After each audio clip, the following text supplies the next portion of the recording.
Howdy, and welcome to another episode of Untold Tales from This Side of Nowhere. As you probably know, I am your host, Connor Jones, and today I'm going to share a story from that tiny town in northwestern Wyoming, Poverty Flats. Before we get going, though, here is a message from our sponsors. We're sponsored by Basins Market, located in Basin, Wyoming.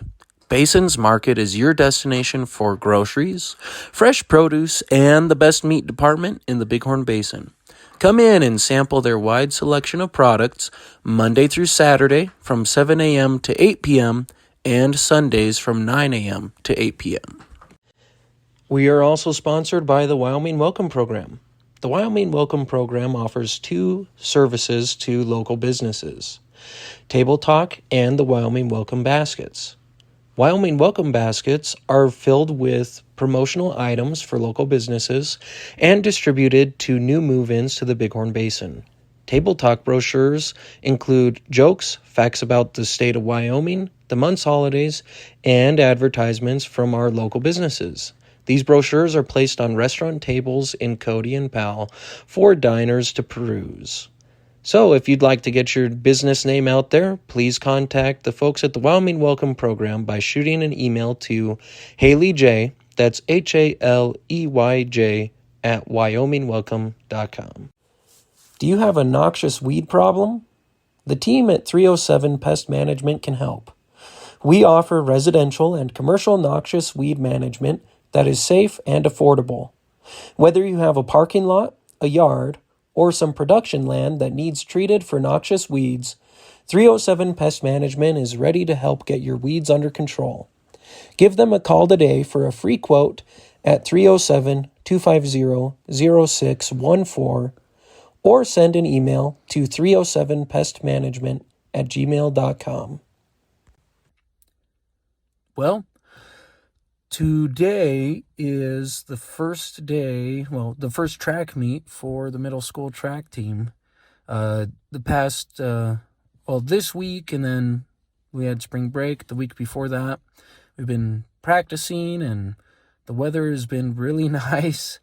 And if you don't know, I am the throwing coach here at Powell Middle School, and I'm excited because I've got lots of athletes who have come out to throw. When I was in school, I did not throw very much. I guess I did in 8th grade, but I did shot put and discus just a couple years, and then ran distance my senior year in high school. But YouTube is a wonderful thing. You can learn a lot of things on YouTube, and it's helped me out as a coach and help my student athletes have a lot of success. So if you're in Burlington today, then you might just see me there. Now, let's go ahead and tell a story. Today's story is called It's Not Hot. Here goes. Dang, there's only one nightcrawler left in the container, my buddy Mark Crawfry groaned. I glanced up from where I was finishing my lunch, a ham sandwich that had somehow worked its way to the bottom of my pack, even though I had positioned it carefully on top of my apple and trail mix when I tied off the plastic grocery sack I put my food in. It seems like no matter what you do, a sandwich will find its way to the bottom of a pack. I have never eaten an unsmashed sandwich on a fishing or hunting trip. This one looked like it had been flattened in a vise, but I still ate it. I like flatbread. Only one left, huh? I asked, swallowing. If you'd stop eating them, they would last longer, I joked. I haven't eaten a worm since 7th grade, Mark replied. Or was it 8th? Well, I have never eaten a worm before. That sounds disgusting, I replied, wrinkling my nose and wadding up my garbage. It was a warm Saturday afternoon, and the fishing at the reservoir had been pretty good. I had landed 4 or 5 cutthroat trout that morning, and Mark hadn't done too bad either. I knew that's why we were running low on worms, but now that Mark admitted he had eaten one before, I wasn't too sure. "They're not too bad," Mark said with a shrug. "Once you get past the wriggling, it gets easier. There are countries where worms are a major part of people's diets." "Well, not mine," I said. "I can't imagine eating one. I'd have to be starving to death." "That's ridiculous," Mark replied. "You're just squeamish." "If they're so delicious, then why don't you eat that one?" I shot back. "You're kidding," Mark said, looking down into the container at the slimy invertebrate. "No, I'm not. I dare you to eat that thing." I didn't think Mark would actually do it, but if he was so intent on defending worms' viability as a food source, I was going to see if he would stick to his guns. "You really want me to eat that thing?" Mark asked. "I double dog dare ya," I grinned. Mark shook his head. "You know, when I last ate one of those things, it was on a dare too." "Oh yeah?" I asked as Mark put the lid back on the container. "Yup," he replied. "Alex Thornton dared me to eat a worm in 7th grade. I earned a whole $5 for that one." "Well, you were crazy for doing it," I replied. "Even had to chew 5 times, Mark mused. "I'm glad I finished lunch already," I quipped. "Well, I'm glad you didn't actually eat that thing. We still have an hour or two before we need to head back, and I don't think spinning is going to be as effective as the worms have been." "Yeah, you're probably right," Mark said. He looked over at me. "You ever taken a dare before, Al?" "Me? Yeah, I think so." "What was the dare?" "Oh, geez, I'd have to think on that one. It's been a long time." "My last dare was last week. Drank hot sauce at Jen's Chinatown. I like sriracha, but it's pretty strong on its own." I laughed. "Who dared you to do that?" "My wife." Mark grinned sheepishly. "Well, there was this one time my twin brother Fred drank maple syrup on a dare. He was like 20 or something." "But I haven't taken a dare in years," I said. "They're just childish. I don't think I ever held much stock in them." "But you must have taken one at some point," Marty replied. I scratched my jaw and cast my mind back over the years. "Well, it wasn't really a dare, but there was this one time." My twin brother Fred and I had been working on the Brownings farm for a few weeks now, and we had quickly come to realize there was a good reason the 4 Browning brothers had decided to hire some high schoolers to work for them. Farming was a lot of work. We shoveled rows, pulled pipe, put pipe together, took it apart again, and spent the better part of an afternoon shoveling out a set of pipes that had filled with silt. It seemed like our lives revolved around 10-inch gated pipe. In spite of the difficulty of the work, it was still the best summer job I had ever had. It felt good to work hard and sweat in the summer heat, and I loved working with Fred. We made a pretty good team, if I say so myself. That doesn't mean we never got into disagreements, though. "That fence isn't hot," Fred insisted. "Yes, it is," I shot back. "I can hear the snapping." "That's just the wind," Fred replied. "Look, some brush is touching it over there. It can't be hot." The hot fence in question was an electric fence that bordered a hayfield where we were hauling pipe. Though the fence consisted of green metal posts pounded at regular intervals and 2 tiny strands of bare wire, its looks could be deceiving. I had seen electric fences light up cows, and on one occasion, I even saw one kill a fair-sized raccoon. They were a favorite tool for farmers, ranchers, and gardeners because they were relatively inexpensive, less time-consuming to construct than other forms of fences, and quite effective. The field where we were assembling pipe was north of Poverty Flats, and it seemed like it had been carved straight out of the high prairie. Rabbit brush and sagebrush were scattered along the edges, and there was even some cactus here and there. When Ben Browning had given us instructions for the field, he had warned us to watch out for snakes. "I just killed one up there the other day," he warned. "Big ol' rattler, too. Those fields are just kind of right out in the middle of the sagebrush, you know? All the pipes should run on the east side. I plan on turning the water on tomorrow." Ben's warning wasn't unfounded, though sometimes you had to wonder about some of the things the Browning brothers said. They liked to have a good laugh, and occasionally it was hard to tell when they were joking around or being serious. For instance, the other day we had pulled up to the shop to fuel up the work truck, and Ben and his brother Stan were working on some equipment. I might put working in quotation marks here, because they got along so well together, it seemed more like they were having the time of their lives rather than getting anything done. Some say family and business don't mix, but I say it depends on who your family is. The Browning brothers worked so well together and had such a good time doing it, it made me want to buy a farm and run it with my brother. I'm sure my wife Lily would be very supportive of the idea. Anyway, Ben and Stan were guffawing and banging away at a planter when we came up to check in. "Hey," I said good-naturedly as we approached. "How's it going?" Stan said, straightening up from where he had been crouching near the piece of equipment. "All right," Fred replied. "Just gassing up before we head back out. It's a scorcher." He mopped at the sweat on his forehead to illustrate his point. "Sure is," Ben agreed. "You boys have been busy. I saw you got all the pipe on that cornfield by the highway pulled." "Yeah, that one is a pretty big field," I nodded. Pretty big was an understatement. Some of the fields seemed to stretch on forever, and when it was 90 degrees in the shade, it was even worse pulling pipe or sticking it together. Ben turned to his brother.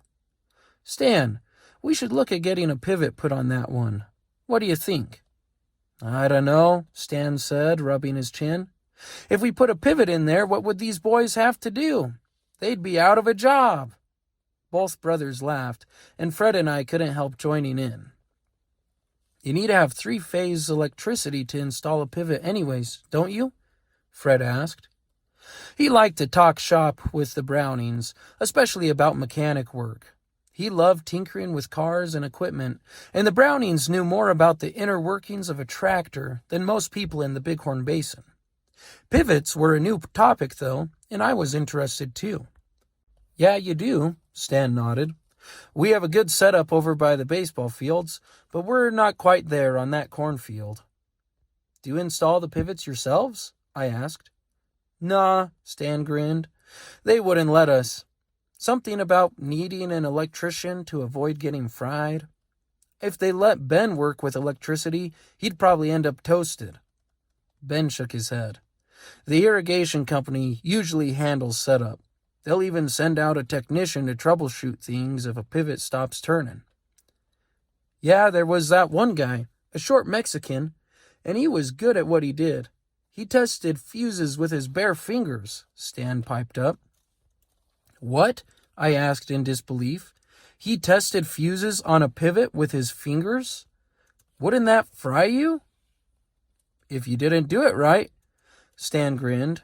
"He just licked his fingers and went right down the panel." Stan illustrated his point by extending his pointer and middle fingers and mimicked sticking them into sockets on an electric panel. "Well, he was wearing rubber boots, wasn't he?" Ben asked. "Well, yeah," Stan nodded. "That helped some, but still it was 240. The guy probably weighed 120 pounds dripping wet." "Luckily he wasn't dripping wet," Ben said. "That would have made it even riskier. I've heard of people wearing rubber boots, but standing in water and getting electrocuted. Must have had a hole in the boot or something, I guess." "So if you wear rubber boots, you're less likely to get shocked?" Fred piped up. "In theory, yes," Stan nodded. "It provides insulation between you and the ground." Now this conversation ran through my head as Fred and I considered the electric fence. I'm sure he was thinking about it too, because he glanced down at the pair of work boots he was wearing and lifted his foot for a quick inspection of the soles. "You think it's hot, don't you?" I asked. "No," he snorted. "I was just thinking about what Stan said the other day about the rubber boots insulating you from getting shocked. If the fence was hot, and it isn't, I don't think these boots would help much." "Well, it is hot," I insisted, "and you would get lit up like a Christmas tree if you touched it wearing those boots." A mischievous smile spread across Fred's face. "Well, if you're so sure it's hot, why don't you prove it?" he asked. My pulse quickened just a bit, and I laughed in disbelief. "You want me to prove it's hot? Why don't you do it?" Fred snorted. "I don't need to prove it. I can see where it's grounded over there." "Well, I think I have more to lose in this situation," I said. "What do you mean?" "I think the fence is hot, in which case touching it would be dumb because I know I'll get shocked. You don't think it is, so if you're so sure, you think you won't get shocked.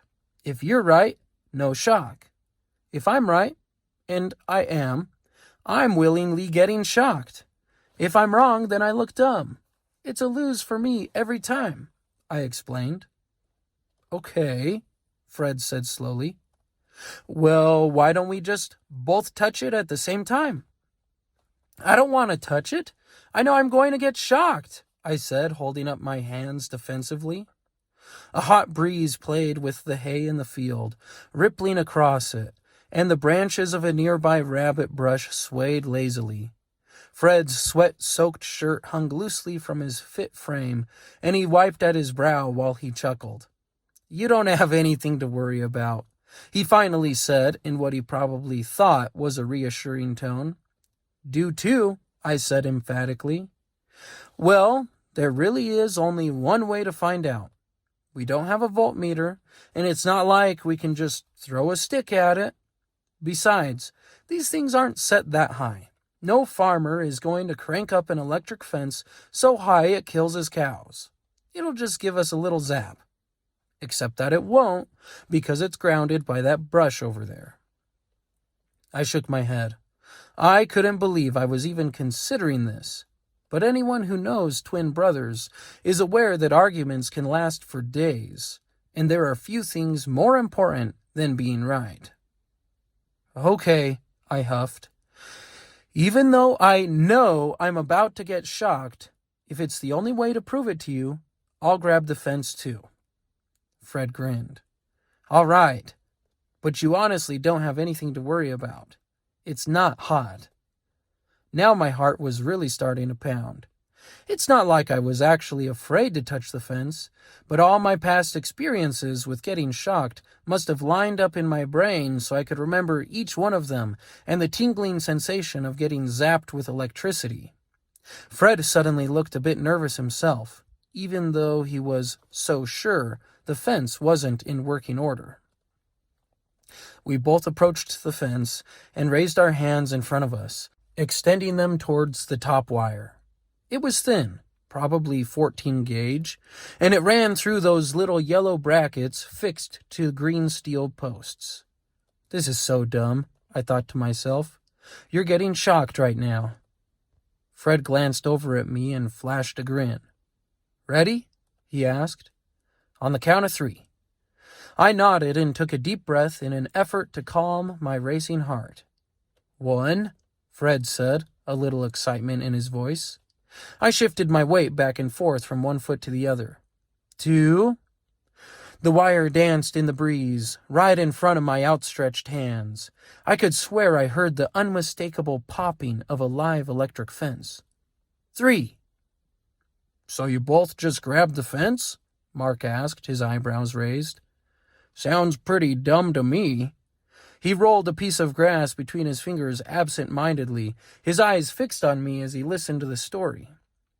"Well, not exactly," I grinned. "So what happened?" Mark asked. On the count of 3, I struck. My hands shot over towards Fred's, and I pushed his outstretched arms down into the fence. "You pushed him into the fence?" Yup. As soon as Fred's hands hit the fence, he jerked back with a yelp. Geez, he fumed. I should have known you'd pull a stunt like that, he hollered, shaking his hands. I told you it was hot, I laughed. Fred shook his head, a murderous look in his eyes. You know a guy your whole life, and you think you can trust him. Hey, I knew it was hot. You're the one who should have been proving it wasn't. Fred's jawline hardened, and a determined look came into his eyes. You're gonna touch that fence, he growled. Oh, no, I'm not, I said, starting to back away toward the truck. Get back here, he barked, and I took off running with Fred hot on my heels. Well, there you go. There's another untold tale from this side of nowhere. And it's illustrative of the relationship Adam and I have. My twin brother Adam and I have done everything together growing up. And actually, this is shocking to me. Shocking story about an electric fence. Nice. Anyways, on Sunday, my wife and I were driving back from Montana. We spent half a spring break up there with her folks. And my brother texts me and says, call me when you get a chance, which is almost never a good thing, right? Usually family just calls each other, and you only text like that when they need to be sitting down when they take the phone call, right? So I called Fred while I was driving, and he said, you're never going to believe this, but remember those Ancestry DNA kits that Mom got for us back in high school? I said, yeah, of course I remember them. You know, you take the DNA test, you spit in the vial, and then they test it and see where you're from, where all your family comes from. Well, he said, I was looking there, and I was curious to see how closely my DNA matched my siblings. And he said he was like a 54 or 56% match with our little brother. And then he checked me, and he said the results came back as same person or twin.